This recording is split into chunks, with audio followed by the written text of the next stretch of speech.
It's time for a business update now. Brian Quinn is with me in studio. Brian, we're going to start with that ongoing threat of a trade war over Donald Trump's tariffs on metal imports. That's right. Trump has once again accused the EU of imposing unfair barriers to trade. U.S. Commerce Secretary Wilbur Ross will be overseeing discussions with the European Union as it seeks to be added to the list of economies that will be exempted from America's punishing new tariffs on steel and aluminum. Laurent Berstecker reports. Refusing to give in to trade bullies, the EU said it was ready to respond to controversial tariffs set by Donald Trump with restrictions of its own. We don't like wars. We've got all bad experiences with wars, but of course we must be ready for any kind of countermeasures if it is confirmed that there is too much aggressivity from the other side.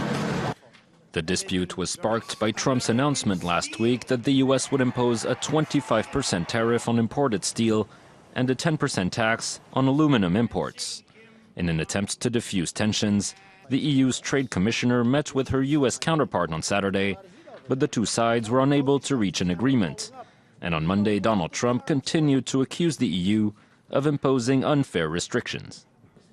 Secretary of Commerce Wilbur Ross will be speaking with representatives of the European Union about eliminating the large tariffs and barriers they use against the USA, not fair to our farmers and manufacturers.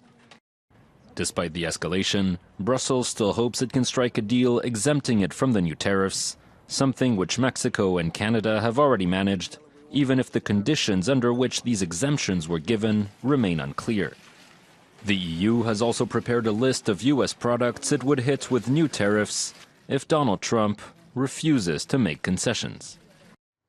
Well, trade war is generally bad news for trading in the stock markets. How are they looking? Well, Asian markets mixed in Tuesday, trading as shares in major steel producers in the region saw steep losses. Investors also looking ahead to U.S. inflation data due out later in the day as a bellwether for policy decisions at the Federal Reserve there. Japan's Nikkei closing up 0.2%, the Kospi in Korea up around 0.4%. Chinese indexes down, Hong Kong's Hang Seng off around 1/3%, and the Shanghai Composite down 0.5%. Let's turn to Mexico now, and there's the emergence of a leftist frontrunner for upcoming elections that has the business community on edge. That's right. Andres Manuel Lopez Obrador, AMLO for short, has been leading opinion polls by a wide margin for weeks now as Mexico gears up for its next presidential election in July. The former mayor of Mexico City has sought to reassure investors recently, promising a crackdown on corruption, but without nationalizing or expropriating private assets. But it's his plan to scrap a new Mexico City airport and review oil and gas exploration contacts that have business leaders worried. The country's powerful CCE business lobby is warning that policy uncertainty could damage investment. As we've said, you can't ask the private sector to take part in building a better country and at the same time undermine the certainty and the rule of law, which are conditions for fostering investment. For this reason, we businessmen demand guarantees that the contracts awarded under the energy reform and for the new airport will be respected. In a country governed by the rule of law, contracts are honoured. Let's take a look at some more of today's top business headlines now. President Donald Trump has blocked the planned takeover of U.S. chipmaker Qualcomm by Singapore-based rival Broadcom on national security grounds. The executive order is based on concerns that the merger could give China the upper hand in mobile communications as new 5G network technology begins to emerge.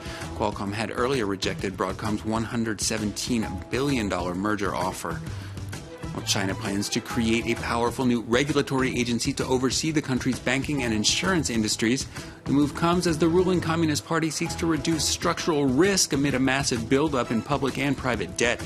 China's insurance industry has been battered by recent corruption scandals, with regulators seizing Anbang Insurance Group in February. And Uber is planning its return to Barcelona. The ride-hailing service was forced to shut down there some 3 years ago in the face of taxi union protests over its Uber Pop service that used non-professional drivers. Uber says it plans a fully licensed service for Barcelona using professional drivers to comply with all local laws. And Finally, for this business update, a new home could soon be as easy to get as pressing the print button. Almost, perhaps we'll see. The annual South by Southwest Interactive Tech Conference wraps up today in Austin, Texas. Among the highlights this year, the first 3D printed house that is officially up to code. New Story, that's a charity that builds houses in developing countries, partnered with Austin robotics company Icon to show off a proof of concept for a 74 square meter house printed in concrete. The house does still need workers to install the roof, windows, plumbing, and electricity, but it's currently able to be duplicated and fully kitted out within 24 hours for around $10,000. The company plans to get that down to 6 hours and $4,000. $4,000 for 74 square meters. Given Paris prices, Eve, that sounds pretty good to me. Honestly. Yeah, it wouldn't even get you a parking spot in Paris. Nope. And I have to say, it looks as sturdy as anything else. Why not? I'd give it a shot. Yeah, one of the advantages of 3D printing. Brian Quinn, thanks a lot for that business update.